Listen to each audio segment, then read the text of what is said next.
জাহিলিয়াতের অন্ধকারে নিমজ্জিত হয়ে আল কুরআন বিরোধী সংবিধান মেনে পশুরকেও এই মানুষগুলো নেমে গিয়েছিল।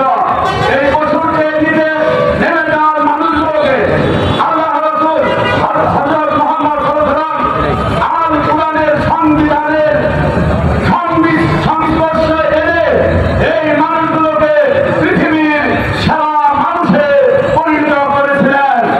তাই আজকেও আপনাদেরকে আন্তরিক আহ্বান জানাচ্ছি, ইসলামী সমাজের সম্মানিত আমিরের নেতৃত্বের কাজ গ্রহণ করে এই জমিন থেকে আল কুরআন বিরোধী সংবিধান মূলোৎপাটন করে আল কুরআন সংবিধান সমাজ ও রাষ্ট্রের প্রতিষ্ঠার লক্ষ্যে নিজেদের জান মাল বাজি রেখে এই বাংলার জমিনে আল কুরআন সংবিধান প্রতিষ্ঠার সম্মেলনের সভাপতি আমাদের উত্তর সিটির দায়িত্বশীল জনাব মিনহাজুদ্দিন সাহেব উপস্থাপনের জন্য বিশেষভাবে অনুরোধ জানাচ্ছি।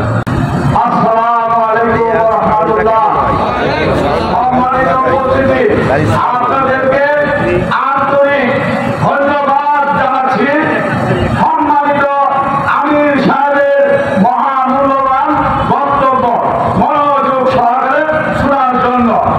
আজ থেকে 1447 বছর আগে মক্কা আরব সহসার দুনিয়ার মানুষ জাহিলিয়াতের অন্ধকারে নিমজ্জিত হয়ে আল কুরআন বিরোধী সংবিধান মেনে পশুরকেও এই মানুষগুলো নেমে গিয়েছিল।